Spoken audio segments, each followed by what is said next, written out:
شروع اللہ کا نام لے کر جو بڑا مہربان نہایت رحم والا ہے۔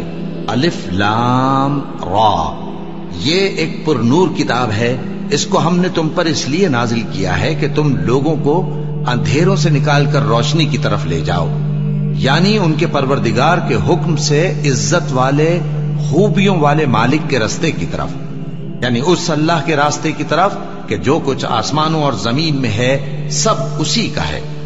اور ان کافروں کے لیے عذاب شدید کی وجہ سے تباہی اور بربادی مقدر ہے، جو آخرت کے مقابلے میں دنیاوی زندگی کو پسند کرتے اور لوگوں کو اللہ کے راستے سے روکتے اور اس میں کجی چاہتے ہیں۔ یہ لوگ بڑے دور کی گمراہی میں ہیں، اور ہم نے کوئی پیغمبر نہیں بھیجا مگر وہ اپنی قوم کی زبان بولتا تھا تاکہ انہیں احکام الہی کھول کھول کر بتا دے۔ پھر اللہ جسے چاہتا ہے گمراہ رہنے دیتا ہے اور جسے چاہتا ہے ہدایت دیتا ہے، اور وہ غالب ہے، حکمت والا ہے۔ اور ہم نے موسیٰ کو اپنی نشانیاں دے کر بھیجا کہ اپنی قوم کو تاریکیوں سے نکال کر روشنی میں لے جاؤ اور ان کو اللہ کے دن یاد دلاؤ، اور اس میں ان لوگوں کے لیے جو صابر و شاکر ہیں نشانیاں ہیں۔ اور جب موسیٰ نے اپنی قوم سے کہا کہ اللہ نے جو تم پر مہربانیاں کی ہیں ان کو یاد کرو، جبکہ اس نے تم کو فرعون کی قوم سے رہائی بخشی، وہ لوگ تمہیں برے برے عذاب دیتے تھے اور تمہارے بیٹوں کو مار ڈالتے تھے اور تمہاری لڑکیوں کو زندہ رہنے دیتے تھے، اور اس میں تمہارے پروردگار کی طرف سے بڑی آزمائش تھی۔ اور جب تمہارے پروردگار نے تم کو آگاہ کیا کہ اگر شکر کرو گے تو میں تمہیں زیادہ دوں گا، اور اگر ناشکری کرو گے تو یاد رکھو کہ میرا عذاب بھی سخت ہے۔ اور موسیٰ نے صاف صاف کہہ دیا کہ اگر تم اور جتنے اور لوگ زمین میں ہیں سب کے سب ناشکری کرو تو بھی اللہ بے نیاز ہے، قابل تعریف ہے۔ بھلا تم کو ان لوگوں کے حالات کی خبر نہیں پہنچی جو تم سے پہلے تھے، یعنی نوح اور عاد اور سمود کی قوم اور جو ان کے بعد تھے، جن کا علم اللہ کے سوا کسی کو نہیں۔ جب ان کے پاس ان کے پیغمبر نشانیاں لے کر آئے تو انہوں نے اپنے ہاتھ ان کے منہوں پر رکھ دیے کہ خاموش رہو، اور کہنے لگے کہ ہم تو تمہاری رسالت کو تسلیم نہیں کرتے، اور جس چیز کی طرف تم ہمیں بلاتے ہو ہم کو اس میں بھاری شک ہے۔ ان کے پیغمبروں نے کہا، کیا تم کو اللہ کے بارے میں شک ہے جو آسمانوں اور زمین کا پیدا کرنے والا ہے؟ وہ تمہیں اس لیے بلاتا ہے کہ تمہارے گناہ بخشے اور ایک مدت مقرر تک تم کو مہلت دے۔ وہ بولے کہ تم تو ہمارے ہی جیسے آدمی ہو، تمہارا یہ منشا ہے کہ جن چیزوں کو ہمارے بڑے پوجتے رہے ہیں ان کے پوجنے سے تم ہمیں روک دو، تو اچھا کوئی کھلی دلیل لاؤ، یعنی معجزہ دکھاؤ۔ پیغمبروں نے ان سے کہا کہ ہاں ہم تمہارے ہی جیسے آدمی ہیں، لیکن اللہ اپنے بندوں میں سے جس پر چاہتا ہے نبوت کا احسان کرتا ہے، اور ہمارے اختیار کی بات نہیں کہ ہم اللہ کے حکم کے بغیر تم کو تمہاری فرمائش کے مطابق معجزہ دکھائیں۔ اور اللہ ہی پر مومنوں کو تو بھروسہ رکھنا چاہیے، اور ہم کیوں اللہ پر بھروسہ نہ رکھیں، حالانکہ اس نے ہم کو ہمارے دین کے سیدھے رستے بتائے ہیں، اور جو تکلیفیں تم ہم کو دیتے ہو اس پر ہم صبر کریں گے، اور اہل توکل کو تو اللہ ہی پر بھروسہ رکھنا چاہیے۔ اور جو کافر تھے انہوں نے اپنے پیغمبروں سے کہا کہ یا تو ہم تم کو اپنے ملک سے باہر نکال دیں گے یا تم ہمارے مذہب میں واپس آ جاؤ۔ بس ان کے پروردگار نے ان کی طرف وحی بھیجی کہ ہم ظالموں کو ہلاک کر دیں گے اور ان کے بعد تم کو اس زمین میں آباد کر دیں گے۔ یہ اس شخص کے لیے ہے جو قیامت کے روز میرے سامنے کھڑے ہونے سے ڈرے اور میرے عذاب سے خوف کرے۔ اور پیغمبروں نے اللہ سے فتح چاہی، اور ہر سرکش ضدی نامراد رہ گیا۔ اس کے پیچھے دوزخ ہے اور اسے پیپ والا پانی پلایا جائے گا، وہ اس کو گھونٹ گھونٹ کر کے پیے گا اور گلے سے نہیں اتار سکے گا، اور ہر طرف سے اسے موت آ رہی ہوگی مگر وہ مرنے میں نہیں آئے گا، اور اس کے بعد سخت عذاب ہوگا۔ جن لوگوں نے اپنے پروردگار سے کفر کیا ان کے اعمال کی مثال راکھ کی سی ہے کہ آندھی کے دن اس پر زور کی ہوا چلے جو اسے اڑا لے جائے۔ اسی طرح جو کام وہ کرتے رہے ان پر ان کو کچھ قابو نہ ہوگا۔ یہی تو پرلے سرے کی گمراہی ہے۔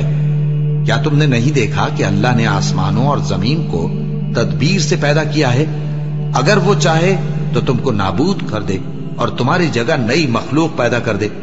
اور یہ اللہ کو کچھ بھی مشکل نہیں۔ اور قیامت کے دن سب لوگ اللہ کے سامنے کھڑے ہوں گے تو غریب پیروکار بڑے بن بیٹھنے والوں سے کہیں گے کہ ہم تو تمہارے پیرو تھے، کیا تم اللہ کا کچھ عذاب ہم پر سے دفع کر سکتے ہو؟ وہ کہیں گے کہ اگر اللہ ہم کو ہدایت کرتا تو ہم تم کو ہدایت کرتے۔ اب ہم گھبراہٹ ظاہر کریں یا صبر کریں ہمارے حق میں برابر ہے، کوئی جگہ رہائی کی ہمارے لیے نہیں ہے۔ اور جب حساب کتاب کا کام فیصل ہو چکے گا تو شیطان کہے گا جو وعدہ اللہ نے تم سے کیا تھا وہ تو سچا تھا، اور جو وعدہ میں نے تم سے کیا تھا وہ جھوٹا تھا، اور میرا تم پر کسی طرح کا زور نہیں تھا۔ ہاں، میں نے تم کو گمراہی اور باطل کی طرف بلایا تو تم نے جلدی سے اور بے دلیل میرا کہنا مان لیا۔ تو آج مجھے ملامت نہ کرو، اپنے آپ ہی کو ملامت کرو۔ نہ میں تمہاری فریاد رسی کر سکتا ہوں اور نہ تم میری فریاد رسی کر سکتے ہو۔ میں اس بات سے انکار کرتا ہوں کہ تم پہلے مجھے شریک بناتے تھے۔ بے شک جو ظالم ہیں ان کے لیے درد دینے والا عذاب ہے۔ اور جو ایمان لائے اور عمل نیک کرتے رہے وہ بہشتوں میں داخل کیے جائیں گے جن کے نیچے نہریں بہ رہی ہیں۔ اپنے پروردگار کے حکم سے وہ ہمیشہ ان میں رہیں گے، وہاں وہ ہر ملاقات پر ایک دوسرے کو سلام کہیں گے۔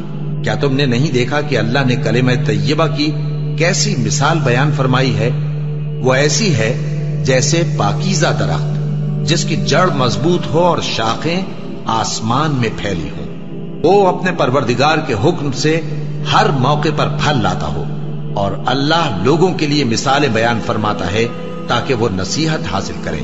اور ناپاک بات یعنی غلط عقیدے کی مثال ناپاک درخت کی سی ہے کہ وہ زمین کے اوپر ہی سے اکھیڑ کر پھینک دیا جائے، اس کو ذرا بھی قرار و ثبات نہیں۔ اللہ مومنوں کے دلوں کو صحیح اور پکی بات سے دنیا کی زندگی میں بھی مضبوط رکھتا ہے اور آخرت میں بھی رکھے گا، اور اللہ بے انصافوں کو گمراہ کر دیتا ہے، اور اللہ جو چاہتا ہے کرتا ہے۔ کیا تم نے ان لوگوں کو نہیں دیکھا جنہوں نے اللہ کے احسان کو ناشکری سے بدل دیا اور اپنی قوم کو تباہی کے گھر میں لا اتارا، یعنی دوزخ میں، کہ سب ناشکرے اس میں داخل ہوں گے اور وہ برا ٹھکانہ ہے۔ اور ان لوگوں نے اللہ کے شریک مقرر کیے کہ لوگوں کو اس کے رستے سے گمراہ کریں۔ کہہ دو کہ چند روز فائدے اٹھا لو، آخر کار تم کو دوزخ کی طرف لوٹ کر جانا ہے۔ اے پیغمبر، میرے مومن بندوں سے کہہ دو کہ نماز پڑھا کریں، اور اس دن کے آنے سے پیشتر جس میں نہ اعمال کا سودا ہوگا اور نہ دوستی کام آئے گی، ہمارے دیے ہوئے مال میں سے پوشیدہ اور علانیہ خرچ کرتے رہے۔ اللہ ہی تو ہے جس نے آسمانوں اور زمین کو پیدا کیا اور آسمان سے مے برسایا، پھر اس سے تمہارے کھانے کے لیے پھل پیدا کیے اور کشتیوں اور جہازوں کو تمہارے زیر فرمان کیا تاکہ وہ سمندر میں اس کے حکم سے چلے، اور نہروں کو بھی تمہارے زیر فرمان کیا، اور سورج اور چاند کو تمہارے لیے کام میں لگا دیا کہ دونوں دن رات ایک ڈگر پر چل رہے ہیں، اور رات اور دن کو بھی تمہاری خاطر کام میں لگا دیا، اور جو کچھ تم نے مانگا سب میں سے تم کو عنایت کیا۔ اور اگر اللہ کے احسان گننے لگو تو شمار نہ کر سکو، مگر لوگ نعمتوں کا شکر نہیں کرتے۔ کچھ شک نہیں کہ انسان بڑا بے انصاف ہے، ناشکرا ہے۔ اور جب ابراہیم نے دعا کی کہ اے میرے پروردگار، اس شہر کو لوگوں کے لیے امن کی جگہ بنا دے، اور مجھے اور میری اولاد کو اس بات سے کہ بتوں کی پرستش کرنے لگیں بچائے رکھیو۔ اے پروردگار، انہوں نے بہت سے لوگوں کو گمراہ کیا ہے، سو جس شخص نے میرا کہا مانا وہ میرا ہے، اور جس نے میری نافرمانی کی تو تو بخشنے والا ہے، مہربان ہے۔ اے پروردگار، میں نے اپنی اولاد ایک وادی میں جہاں کھیتی نہیں، تیرے عزت و ادب والے گھر کے پاس لا بسائی ہے۔ اے پروردگار، تاکہ یہ نماز پڑھیں، سو تو لوگوں کے دلوں کو ایسا کر دے کہ ان کی طرف جھکے رہیں، اور ان کو میووں سے روزی دیتے رہنا تاکہ تیرا شکر کریں۔ اے پروردگار، جو بات ہم چھپاتے اور جو ظاہر کرتے ہیں تو سب جانتا ہے، اور اللہ سے کوئی چیز مخفی نہیں، نہ زمین میں نہ آسمان میں۔ اللہ کا شکر ہے جس نے مجھ کو بڑی عمر میں اسماعیل اور اسحاق بخشے، بے شک میرا پروردگار دعا سننے والا ہے۔ اے پروردگار، مجھ کو ایسی توفیق عنایت کر کہ نماز پڑھتا رہوں، اور میری اولاد کو بھی یہ توفیق بخش۔ اے پروردگار، میری دعا قبول فرما۔ اے پروردگار، حساب کتاب کے دن میری اور میرے ماں باپ کی اور مومنوں کی مغفرت کیجو۔ اور مومنوں یہ نہ سمجھنا کہ یہ ظالم جو کام کر رہے ہیں اللہ ان سے بے خبر ہے، وہ ان کو اس دن تک مہلت دے رہا ہے جبکہ دہشت کے سبب آنکھیں پھٹی کی پھٹی رہ جائیں گی اور لوگ سر اٹھائے ہوئے میدان قیامت کی طرف دوڑ رہے ہوں گے، ان کی نگاہیں خود اپنی طرف لوٹ نہ سکیں گی اور ان کے دل مارے خوف کے ہوا ہو رہے ہوں گے۔ اور لوگوں کو اس دن سے آگاہ کر دو جب ان پر عذاب آ جائے گا، تب ظالم لوگ کہیں گے کہ اے ہمارے پروردگار ہمیں تھوڑی سی مہلت عطا کر تاکہ ہم تیری دعوت توحید قبول کریں اور تیرے پیغمبروں کے پیچھے چلیں۔ تو جواب ملے گا، کیا تم پہلے قسمیں نہیں کھایا کرتے تھے کہ تم کو اس حال سے جس میں تم ہو زوال نہیں ہوگا؟ اور جو لوگ اپنے آپ پر ظلم کرتے تھے تم ان کے مکانوں میں رہتے تھے، اور تم پر ظاہر ہو چکا تھا کہ ہم نے ان لوگوں کے ساتھ کس طرح کا معاملہ کیا تھا، اور تمہارے سمجھانے کے لیے مثالیں بیان کر دی تھیں۔ اور انہوں نے بڑی بڑی تدبیریں کی، اور ان کی سب تدبیریں اللہ کے ہاں لکھی ہوئی ہیں۔ گو وہ تدبیریں ایسی غضب کی تھیں کہ ان سے پہاڑ بھی ٹل جائیں۔ تو ایسا خیال نہ کرنا کہ اللہ نے جو اپنے پیغمبروں سے وعدہ کیا ہے وہ اس کے خلاف کرے گا۔ بے شک اللہ زبردست ہے، بدلہ لینے والا ہے۔ جس دن یہ زمین دوسری ہی زمین بنا دی جائے گی اور آسمان بھی بدل دیے جائیں گے اور سب لوگ اللہ کے سامنے نکل کھڑے ہوں گے، جو یکتا ہے بڑا زبردست ہے۔ اور اس دن تم گناہگاروں کو دیکھو گے کہ زنجیروں میں جکڑے ہوئے ہیں، ان کے کرتے تارکول کے ہوں گے اور ان کے چہروں کو آگ لپٹ رہی ہوگی، یہ اس لیے کہ اللہ ہر شخص کو اس کے اعمال کا بدلہ دے۔ بے شک اللہ جلد حساب لینے والا ہے۔